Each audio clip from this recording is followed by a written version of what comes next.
अलग अलग जिलों में इन मजदूरों को भेजा जा रहा है। 1174 मजदूर बिहार आए और इनके आने को लेकर राजनीति भी तेज हो गई। क्रेडिट लेने की होड़ लग गई है। सत्ता पक्ष इसे अपनी कामयाबी बता रहा है तो विपक्ष इसे अपनी जीत के तौर पर देख रहा है।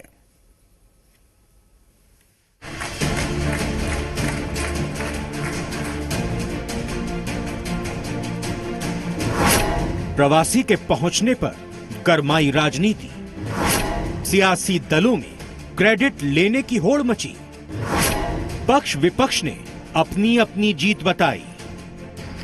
जयपुर से शुक्रवार रात को प्रवासियों को लेकर ट्रेन पटना के लिए क्या निकली, यहां तो क्रेडिट लेने की होड़ सी मच गई है। सत्ता पक्ष को लगता है कि सीएम नीतीश के प्रबंधन का नतीजा है कि प्रवासी बिहार पहुंचे हैं, तो वहीं आरजेडी का मानना है कि विपक्ष के दबाव की वजह से ये फैसला लिया गया है। इसका श्रेय नीतीश कुमार जी को जाता है, इसलिए कि अफरा तफरी के बयानों के बजाय उन्होंने सीधी तौर पर जब चौथी बार प्रधानमंत्री जी के साथ वीडियो कॉन्फ्रेंसिंग में वो बैठक में थे, उन्होंने प्रवासी मजदूरों, छात्रों, तीर्थयात्रियों और पर्यटकों को बिहार लाए जाने के संबंध में गाइडलाइंस के बदलाव की बात की और उसको केंद्र सरकार ने स्वीकारा।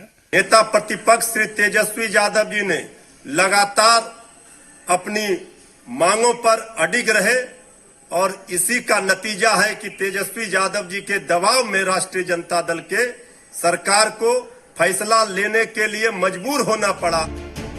विपक्ष इसे दबाव की राजनीति की जीत मान रहा है, लेकिन सत्ता पक्ष को लगता है विपक्ष कहीं है ही नहीं, जो है सो सत्ता ही है और सत्ता ही अकेले सब कुछ कर रही है। ये बयान बहादुर लोग हैं और केवल बयान दे के अपनी छवि बनाए रखना चाहते हैं। अरे जो आदमी हर संकट के समय राज्य से बाहर भाग जाता हो, उसके बयानों पे हम ध्यान नहीं देते। विपक्ष का भी बड़ा भूमिका रहा। जिस तरीके से राष्ट्रीय जनता दल ने घोषणा किया 2000 बस हम देंगे, वीआईपी पार्टी के तरफ से 200 बसेस का घोषणा हुआ, जाप की तरफ से 30 बसेस का घोषणा हुआ, तो कहीं न कहीं राज्य सरकार और केंद्र सरकार हरकम में आया। पर कुछ ऐसे भी हैं जो सत्ता पक्ष और विपक्ष दोनों से सवाल पूछ रहे हैं और दोनों को ही देर से लिए गए इस फैसले के लिए कोस रहे हैं। जो कुकर्म सत्ता पक्ष ने किया 15 साल वो तो दिख गया, लेकिन विपक्ष का महापाप वो समझ में आ गया। क्या हुआ 2000 बस, 25 बस, और सत्ता पक्ष ने तो कह ही दिया कि संसाधन मेरे पास है ही नहीं। सस्ती लोकप्रियता का राजनीति करके हरे थाके लोग ये क्या समाज को संदेश देंगे? ये स्वयं अपने करनी पर इनको जनता ने जो काम दिया है कि आप हारे थाके लोग हैं, घर में आप विश्राम कीजिए, आपको जब समय मिला तो आप काम नहीं कर सके। प्रवासियों को लाने को लेकर क्रेडिट लेने की जबरदस्त होड़ है। कल सीएम नियमों की दुहाई देकर बार बार प्रवासियों को लाने का विरोध कर रहे थे और आज जब प्रवासी पहुंचे हैं तो उनकी नीतियों की जीत कहा जा रहा है।